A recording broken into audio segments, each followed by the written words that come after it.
नमस्कार, मैं हूँ सीमा और आप देख रहे हैं दैनिक भास्कर। हिंदू धर्म में बसंत पंचमी का खास महत्व है। ज्ञान की देवी माँ सरस्वती की बसंत पंचमी के दिन पूजा की जाती है। शास्त्रों में बसंत पंचमी को ऋषि पंचमी के नाम से जाना जाता है। हिंदू पंचांग के अनुसार बसंत पंचमी का पर्व हर साल माघ मास के शुक्ल पक्ष की पंचमी तिथि के दिन मनाया जाता है। माता सरस्वती से जुड़ी कई दिलचस्प कथाएं हैं, जिनमें से एक है आखिर भगवान विष्णु और माता सरस्वती का युद्ध क्यों हुआ था। तो आइए सत्यार्थ नायक की किताब महागाथा से जानते हैं इसके पीछे की अद्भुत कथा।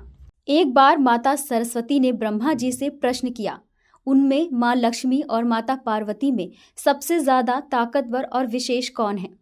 जिस पर ब्रह्मा जी ने जवाब दिया, हम तुलना नहीं करेंगे। सरस्वती भृगु ने भी त्रिदेव का आकलन करने का प्रयास किया था, लेकिन उनका अंत अच्छा नहीं हुआ। आप तीनों शक्ति की विभिन्न आयाम हैं, प्रकृति की जननी हैं और सृष्टि को ज्ञान की आवश्यकता है, जिसके कारण आप मेरी पत्नी हैं। संरक्षण के लिए साधन की आवश्यकता है, इसलिए माँ लक्ष्मी श्री हरि की पत्नी हैं और विनाश के लिए शक्ति चाहिए, जो माता पार्वती महादेव की पत्नी हैं। आप तीनों ही पवित्र नारियां हैं, जिनके कारण हमें दिव्यता प्राप्त हुई है। आप मात्र घटक हैं जो जीवन को पोषण देता है। यहाँ किसी तरह की प्रतिस्पर्धा नहीं है।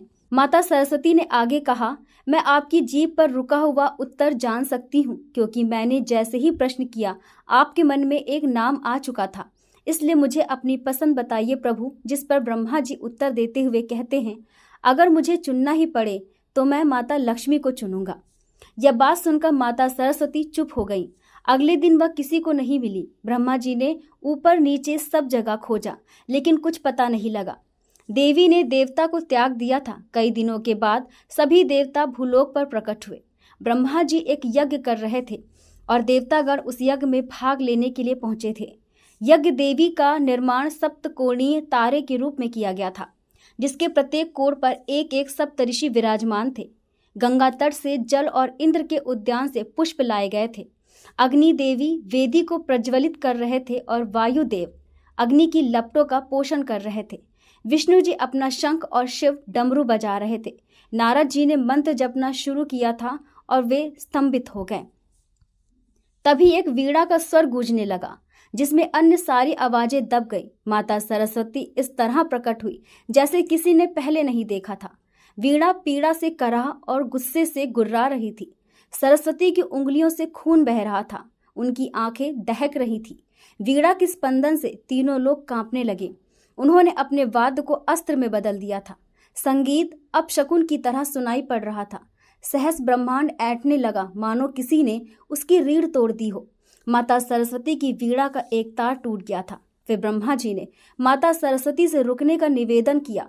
फिर माता सरस्वती ने कहा, मैं आपकी बात सुनूं और आप मुझे अपमानित करते रहें, पहले निजी तौर पर और फिर सार्वजनिक रूप से। मैं देख रही हूँ कि यहाँ श्री हरि माँ लक्ष्मी के साथ विराजमान हैं, महादेव के साथ माता पार्वती हैं, इंद्र और इंद्राणी भी साथ हैं, स्वाहा के साथ अग्नि है, लेकिन आपके साथ कोई नहीं है। आप अपनी पत्नी को स्वीकार नहीं करना चाहते। आगे ब्रह्मा जी माता सरस्वती को जवाब देते हैं, मैंने तुम्हें हर जगह खोजा, लेकिन तुम कहीं नहीं मिली। मुझे उम्मीद थी कि तुम आज जरूर लौटोगी और तुम सच में आ गई। मेरे साथ रहो, मेरा हाथ पकड़ो ताकि हम यज्ञ शुरू कर सके। जिस पर माता सरस्वती ने गुस्से में उत्तर देते हुए कहा, मैं इस यज्ञ को नष्ट करने आई हूँ। सारे देवता घबरा गए। ब्रह्मा ने भौवें चढ़ा ली। नष्ट करने? हाँ, मैं सती नहीं हूँ जो यज्ञ की आग में कूद गई थी, क्योंकि उन्हें आमंत्रित नहीं किया गया था। मैं सरस्वती हूँ और मैं इस यज्ञ को नष्ट कर दूंगी। ब्रह्मा जी ने जवाब दिया, हम ब्रह्मांड की भलाई के लिए यज्ञ कर रहे हैं। मैं जानता हूँ कि तुम भी यही चाहती थी। मेरे प्रति तुम्हारे मन में जो क्रोध है, उसका दुष्प्रभाव दूसरों के प्रति व्याप्त करुणा पर मत होने दो। माता सरस्वती ने माँ लक्ष्मी की ओर इशारा करके कहा, आपने मेरी अपेक्षा उन्हें चुना था, यानी ज्ञान की अपेक्षा धन को चुना था, रचनात्मकता की अपेक्षा समृद्धि को चुना था, आध्यात्मिकता की अपेक्षा भौतिकता को चुना था। मैं यह देखना चाहती हूँ कि क्या वे सब मिलकर आपके यज्ञ की रक्षा कर सकते हैं। मैं जब तक उपस्थित हूँ इनकी आवश्यकता नहीं पड़ेगी। एक स्वर गूंजा। देवता देखने लगे और माता सरस्वती ने भी देखा। यह विष्णु जी की आवाज थी। फिर विष्णु जी कहते हैं, आपने वीणा में अव्यवस्था को स्थान दिया, जिससे आपके राग अशुद्ध हो गए। इसने सृष्टि के माधुर्य को दूषित किया है। आपके भीतर मौजूद ज्ञान के सागर को मैला कर दिया है। आप कल्याणकारी यज्ञ को संकट में डालने जा रही हैं और मैं आपको इसकी अनुमति नहीं दूंगा। इस यज्ञ को ध्वस्त करने से पहले आपको मुझे नष्ट करना होगा। ये देखकर माता सरस्वती ज्वालामुखी की तरह भड़क उठी। उनके वस्त्र काले पड़ गए थे, उनका कमल भी काला हो रहा था, हंस काला होने लगा था, वह अपना ही रूप उलट रही थी। सरस्वती और विष्णु एक दूसरे के सामने आए तो ब्रह्मांड उनसे प्रार्थना करने लगा। देवता ने देवी को, पुरुष ने प्रकृति को चुनौती दी थी। ब्रह्मांड के दो भाग परस्पर युद्ध करने जा रहे थे।